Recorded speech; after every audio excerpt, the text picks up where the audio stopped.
আজকে আমি এক্সপ্লেন করব 2001 সালে মুক্তি পাওয়া নিকোলাস কিডম্যান অভিনীত মুভি দ্য আদার্স। এটি one of the best horror mystery movie. আপনি যদি ভূতের মুভি দেখতে ভালোবাসেন তাহলে এই মুভিটি আপনার জন্যই। তাহলে শুরু করা যাক। এই গল্পের শুরুতে আমাদের জার্সি নামের চ্যানেল আইল্যান্ডকে দেখানো হয়েছে। সময়টা 1945, সবেমাত্র দ্বিতীয় বিশ্বযুদ্ধ শেষ হয়েছে। এই জনমানবহীন আইল্যান্ডের একটি বড় ঘরে আমরা আমাদের গল্পের মূল চরিত্র স্টুয়ার্ট গ্রেসকে চিৎকারের সাথে ঘুম থেকে উঠতে দেখতে পাই। হয়তো কোনো খারাপ স্বপ্নে তার ঘুম ভেঙেছে। তখনই আমরা দেখতে পাই তিনজন লোক এই বাড়ির দিকেই আসছে। বেল বাজাতেই গ্রেস দরজা খুলে বের হয়। তারা কিছু বলার আগেই গ্রেস তাদেরকে ভেতরে আসার আমন্ত্রণ জানায়। তারা গ্রেসকে তাদের পরিচয় দেয়। বয়স্ক লোকটির নাম ছিল এডমন্ড টার্টল, মহিলাটির নাম বার্থা মিলস এবং মেয়েটির নাম হলো লাডিয়া। তারা এই বাড়িতে কাজ করার জন্য এসেছিল। গ্রেস লাডিয়াকে বলে, তুমি ঘরের সব কাজ করতে পারবে তো? লাডিয়া মাথা নাড়িয়ে সম্মতি জানায়। কিন্তু গ্রেস তাকে বলে, তুমি যদি হ্যাঁ না বলো তাহলে আমি কিভাবে বিশ্বাস করব? মিলস জানায় লাডিয়া কথা বলতে পারে না, কিন্তু আপনি আমার কথা বিশ্বাস করুন, ও সব কাজ করতে পারবে। গ্রেস তাদের ভেতরে নিয়ে যায়। যেতে যেতে গ্রেস বলতে থাকে, ঘরের অবস্থা দেখতে পাচ্ছেন? কত ধুলো। আসলে আগের কাজের লোক কিছু না জানিয়েই কাজ ছেড়ে চলে গেছে। এই বাড়িতে কাজ করা খুব একটা সহজ না। এর জন্য আমি বিজ্ঞাপন দিয়েছিলাম, কারণ আমার সৎ এবং পরিশ্রমী লোকেরই দরকার এখানে কাজের জন্য। গ্রেস তাদেরকে জানায় তার স্বামী চার্লস 1.5 বছর আগে যুদ্ধে গিয়েছিল, কিন্তু যুদ্ধ শেষ হওয়ার পরেও সে বাড়ি ফিরে আসেনি। গ্রেস তাদেরকে বলে, এই বাড়িতে কোনো দরজা খোলার আগে প্রথম দরজাটা কিন্তু ভালো মতো বন্ধ করতে হবে, আর এটা খুবই দরকারি, তাই এটা ভুলবেন না। এসব কথা বলতে বলতে গ্রেস তাদের মিউজিক রুমে নিয়ে যায়। ওখানে একটি পিয়ানো রাখা ছিল। গ্রেস বলে, এটা এখানে আগের থেকেই ছিল, এটাতে বাচ্চাদের হাত দিতে দেবেন না, কারণ শব্দে আমার মাথা ব্যথা হয়।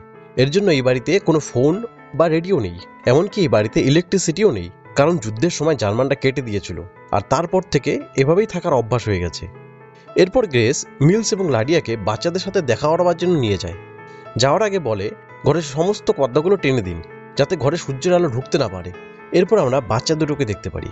এদের মধ্যে মেয়েটির নাম ছিল অ্যান এবং ছেলেটি নিকোলাস। গ্রেস জানায় সূর্যের আলো ওদের জন্য খুবই ক্ষতিকারক, কারণ ওরা ফটো সেন্সিটিভ। এরপর মিলস কাজ শুরু করে দেয়, বাচ্চাদের ব্রেকফাস্ট করাতে থাকে। কিন্তু তখন গ্রেস ঘরে চলে আসে এবং মিলসকে বলে, আপনি একটু বাইরে আসবেন। গ্রেস বলে, এই বাড়িতে প্রত্যেক সপ্তাহে পোস্টম্যান আসে, কিন্তু এই সপ্তাহে আসেনি। কাজের বিজ্ঞাপনের যে লেটারটি ছিল এটা এখনো পোস্ট বক্সেই আছে, তাহলে আপনি এখানে কাজের খবর পেলেন কি করে? মিলস বলে, আসলে আমরা এখানে আগেই কাজ করতাম, তাই এই বাড়িতে এসেছিলাম। এরপর গ্রেস বাচ্চাদের পড়াতে শুরু করে, কিন্তু কিছুক্ষণ পর তাদের আলাদা আলাদা ঘরে বসিয়ে গ্রেস হলরুমে চলে আসে এবং মিলসের সাথে কথা বলতে থাকে। মিলসকে জিজ্ঞেস করে, লাডিয়া কি জন্ম থেকেই কথা বলতে পারে না? মিলস জানায় না, এমনটা নয়। একথা বলে মিলস চলে যায়। এরপর গ্রেস বাচ্চার কান্না শুনতে পায়। কান্না শুনে সে দৌড়ে গিয়ে নিকোলাসকে দেখতে যায়, কিন্তু সেখানে গিয়ে সে দেখে নিকোলাস কান্না করছে না। গ্রেস মনে করে হয়তো অ্যান কান্না করছে। সে অ্যানের কাছে যায়, কিন্তু সেখানেও দেখে অ্যান পড়ছে। অ্যানকে জিজ্ঞেস করায় সে বলে সে কান্না করেনি, হয়তো সেই বাচ্চাটি কান্না করেছে। গ্রেস বলে, কোন বাচ্চা? অ্যান জানায় ভিক্টর, ও এখানে এসেছিল আর আমাকে খেলার জন্য ডাকছিল, কিন্তু আমি না করায় ও কাঁদতে থাকে। অ্যান বলে, ভিক্টর আমাকে বলেছে আমাদের এই বাড়ি থেকে চলে যেতে। ভিক্টরের বাবাও আছে, ওর বাবা পিয়ানো বাজায়। গ্রেস বলে, ও আচ্ছা, তুমি তাহলে ওর বাবার সাথেও কথা বলেছো? অ্যান বলে, না, খালি ভিক্টরের সাথে। এসব শুনে গ্রেস অ্যানের কথা মিথ্যা ভেবে তাকে বকতে শুরু করে এবং বলে, যদি এখানে কোনো বাচ্চা থেকে থাকে তাহলে সে কোথায় গেল? দরজা তো বন্ধ। এই বলে সে দরজার দিকে তাকাতেই দেখে দরজা কে যেন খুলে রেখেছে।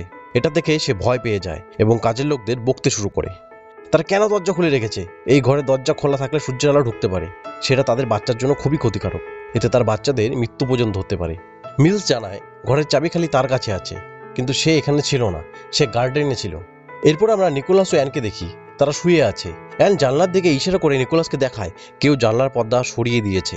নিকোলাস জিজ্ঞেস করায় সে বলে এটা ভিক্টর করেছে, ও সারা রাত এসবই করতে থাকে। নিকোলাস ভয় পাচ্ছিল এসব শুনে। সে বলে, মাকে বলে দিব, কিন্তু তুমি মিথ্যা কথা বলছো। অ্যান বলে, ঠিক আছে, তাহলে আমি ভিক্টরকে ডাক দিচ্ছি। এই বলে সে জানলার দিকে তাকিয়ে বলে, ভিক্টর, পর্দার পিছন থেকে বেরিয়ে আসো, যাতে আমার ভীতু ভাই তোমাকে দেখতে পায়। এসব শুনে নিকোলাস ভয়ে মুখ ঘুরিয়ে শুয়ে থাকে। অ্যান নিকোলাসকে বলে, দেখো ভিক্টর আমার কথা শুনছে না, বারবার পর্দা সরিয়ে দিচ্ছে। তখন আমরা তৃতীয় কোনো বাচ্চার আওয়াজ শুনতে পারি। সে বলে, আমার বিছানা থেকে নামো তোমরা। নিকোলাস এই আওয়াজ শুনে অ্যানকে বলে, এমন আওয়াজ বের করা বন্ধ করো, আমার কিন্তু ভয় লাগছে। অ্যান বলে, এটা আমি না, এটা ভিক্টরের আওয়াজ। নিকোলাস অ্যানের কথা বিশ্বাস না করায় অ্যান ভিক্টরকে বলে, তুমি আমার ভাইকে টাচ করো, যাতে সে বিশ্বাস করে। আর তখনই একটা হাত এসে নিকোলাসের মুখে স্পর্শ করে। নিকোলাস চিৎকার করে ওঠে। নিকোলাসের চিৎকার শুনে গ্রেস দৌড়ে আসে। নিকোলাস বলে, অ্যান আমাকে ভয় দেখাচ্ছিল, গ্রেস অ্যানকে বকতে শুরু করে। অ্যান জানায় আমি কিচ্ছু করিনি। গ্রেস বিশ্বাস করে না, তাই শাস্তি হিসাবে অ্যানকে হলরুমে দাঁড় করিয়ে রাখে। পরদিন সকালবেলা গ্রেস বসে সেলাই করছিল। মিলস তার জন্য চা নিয়ে আসে। তাদের মধ্যে কথাবার্তা হচ্ছিল। গ্রেস বলছিল এই কুয়াশাও বাইরে থেকে সরছে না কবে থেকে। গ্রেস বলে লাডিয়াকে বলবেন তো উপরে কাজ করবার সময় এত আওয়াজ করতে না। অল্প কাজ করার জন্য এত আওয়াজ করার দরকার পড়ে না। সব সময় দৌড়াতে থাকে, মনে হয় আমার মাথার উপরে কিছু একটা নাচছে। একথা শুনে মিলস কিছুটা অবাক হয়ে উত্তর দেয়, ঠিক আছে আমি বলে দেব। এটা বলে মিলস বাইরে চলে যায়, কিন্তু তারপরও উপর থেকে আওয়াজ আসা আরও বেড়ে যায়।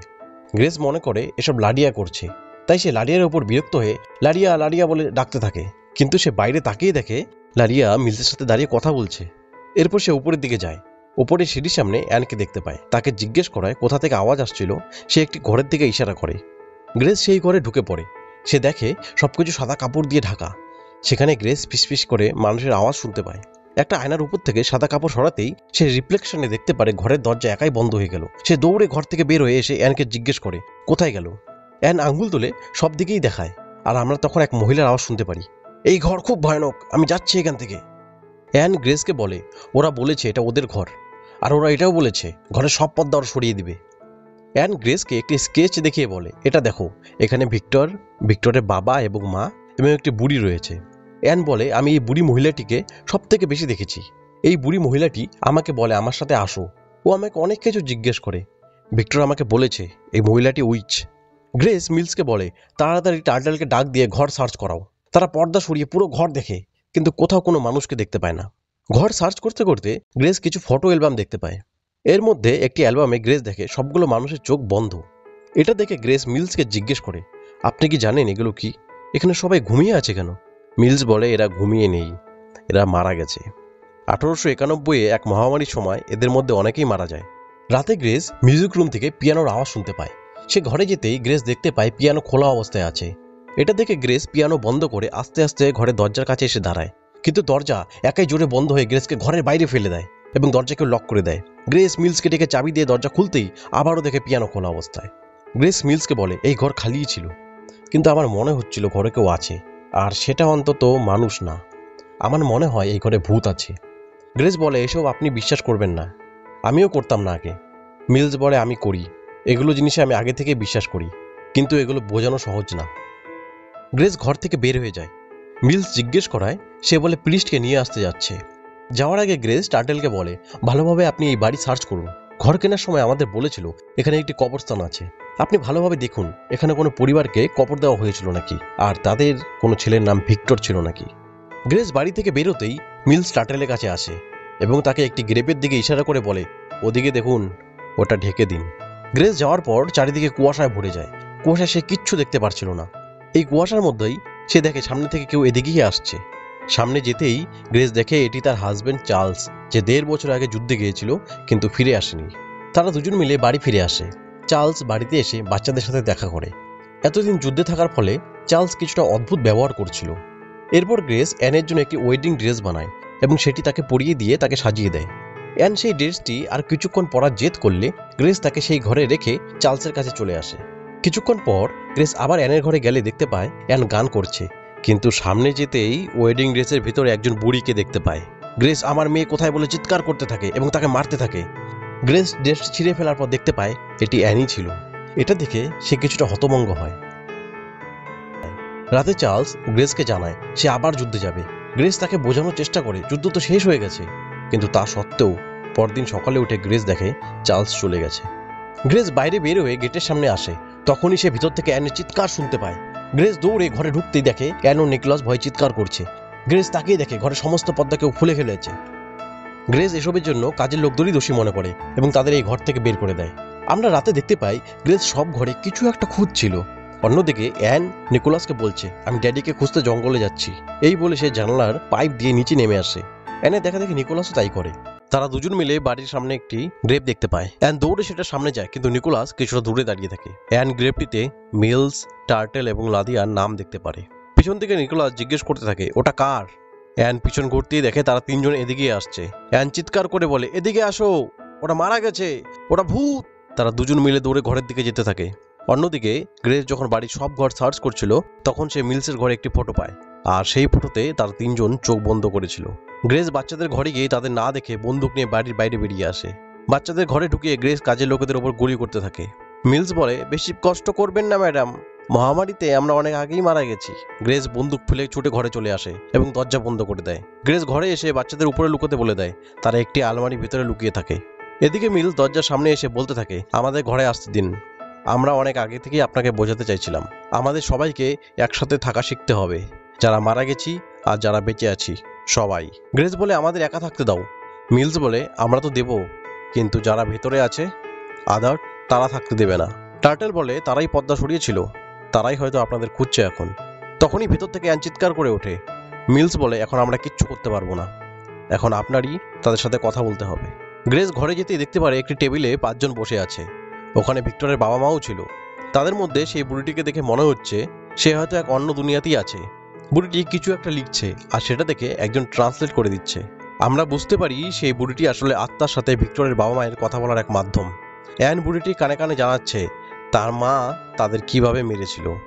গ্রেস বুঝতে পারে আদার্স আসলে এই বাড়িতে থাকা জীবন্ত মানুষ, আর বাকি কাজের লোকদের মতো গ্রেস, অ্যান এবং নিকোলাস হলো ভূত, যাদের জন্য এতদিন ভিক্টরের পরিবার ভয়ে ভয়ে থাকতো। গ্রেস রেগে গিয়ে টেবিলে সব কাগজপত্র ছেড়ে ফেলে দেয়। এসব দেখে ভিক্টরের পরিবার সিদ্ধান্ত নেয় তারা এই ঘরে আর থাকবে না, এখান থেকে তারা সকালেই চলে যাবে। গ্রেস বাচ্চাদের জড়িয়ে ধরে বলতে থাকে। চার্লসের মৃত্যু সংবাদ আসার পর গ্রেস পাগল হয়ে যায়। সে বালিশ চাপা দিয়ে বাচ্চাদের মেরে ফেলে এবং তারপর নিজে বন্দুক দিয়ে মারা যায়। কিন্তু সে পরক্ষণই বেডরুম থেকে বাচ্চাদের হাসির আওয়াজ শুনতে পারে, যেন তারা সেই আগের মতোই খেলছিল। এটা দেখে গ্রেস মনে করে হয়তো ঈশ্বর তাকে বাঁচার জন্য দ্বিতীয় সুযোগ করে দিয়েছে। পরদিন অ্যান ও নিকোলাস দেখতে পারে তাদের সূর্যের আলোতে আর কোনো অসুবিধা হচ্ছে না। আমরা দেখতে পারি ভিক্টরের পরিবার এই ঘরটি ছেড়ে চলে যাচ্ছে। তারা 3 জন বলতে থাকে, এই ঘর আমাদের, এই বাড়ি আমাদের, আমাদের এখান থেকে কেউ বার করতে পারবে না।